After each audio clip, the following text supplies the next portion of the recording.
conditions on my journalist. So journalist is having his wisdom to visualize anything. That is up to you. నేను అదే చెప్తున్నా, ఈరోజు మెట్రోకు పరిమితమై మాట్లాడండి. మీకు ఏమేమి ఉన్నాయో ఎజెండా ఇస్తే రేపో ఎల్లుండో మళ్ళీ ప్రెస్ కూర్చుంటే మొత్తం మీకు అన్ని సమాధానం. ఈరోజు దీన్ని డైల్యూట్ చేయకండి. ఇది చాలా అత్యంత కీలకమైన విషయం. దీనికి చాలా ప్రాధాన్యత ఉంది. చాలా కష్టపడి దీన్ని ఒక కొలిక్కి తీసుకొచ్చినాం. ఇది ఈ హైదరాబాద్ నగరం అంతర్జాతీయ నగరం కావాలంటే ఇది చాలా అత్యవసరం. నిన్నగాక మొన్న నరేంద్ర మోడీ గారు కూడా యుద్ధం జరిగినప్పుడు మీరు మెట్రోలలో వెళ్ళండి, మెట్రోని వాడండి, మీరు డీజిల్ తక్కువ వాడండి, వెహికల్లు తగ్గించుకోండి, అన్ని సూచనలు ప్రధానమంత్రి గారు చేసింది. సూచనలకు తగ్గట్టుగానే మరి మేము మెట్రో విస్తరించుకునే ప్రయత్నం చేస్తున్నాం. ఎందుకు ఆగుతుంది?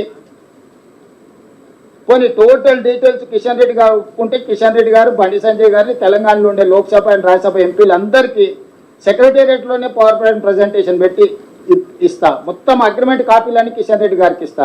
ఇవి కాన్ఫిడెన్షియల్ అగ్రిమెంట్ కాపీలు కాబట్టి నేను మీ అందరికీ ఇవ్వడానికి కొంచెం వెనక ముందు ఆలోచన చేస్తున్నా.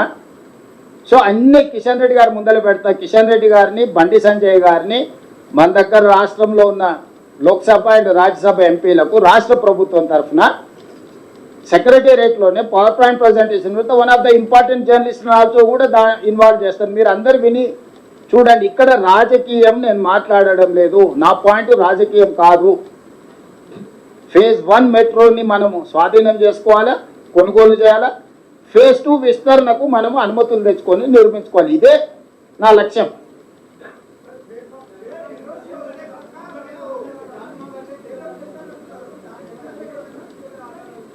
స్ట్రైట్ అలిగేషన్ అని చెప్పినా కదా వెంకటరాజు.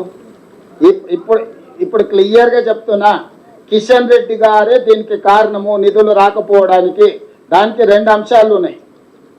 నా ప్రైవేట్ డిస్కషన్ అనే 3rd ఇష్యూ. యూనియన్ క్యాబినెట్లో ఉన్న ఏకైక కేంద్ర మంత్రి కిషన్ రెడ్డి ఫ్రమ్ తెలంగాణ. ఇది కేంద్ర ప్రభుత్వం దగ్గరనే ఆగి ఉన్నది. ఇది ఆయన ప్రాతినిధ్యం వహిస్తున్న పార్లమెంట్ నియోజకవర్గం, ఆయన రిప్రజెంట్ చేస్తున్న స్టేట్. ఆయనకు తెలంగాణ కోటాల మంత్రి ఇచ్చిండు, గుజరాత్ కోటాలు ఇవ్వలే.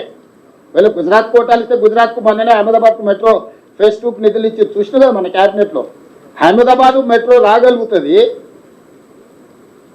హైదరాబాద్ మెట్రో మాత్రం ఆగిపోతుంది. ఏం చెప్తారు? ఉత్తరప్రదేశ్కి ఇచ్చిండ్రు, అహ్మదాబాద్కి ఇచ్చుకున్నారు, వాళ్ళకి కావాల్సిన దగ్గర వాళ్ళు ఇచ్చుకో. చివరికి ఆంధ్రప్రదేశ్లో వైజాగ్ కూడా ఇచ్చిరా. ఎంతుంటుంది తత్తుంటుంది, మన జూబ్లీస్ ఆ పక్కన మాదాపూర్ గత్తుంటో గత్తుంటుంది, వైజాగ్ కూడా ఇచ్చేసిరు. ఇంత పెద్ద విశ్వనగరం హైదరాబాద్కి ఇవ్వట్లేదంటే వివక్ష ఏ స్థాయిలో కొనసాగుతుంది అనుకోవాలి.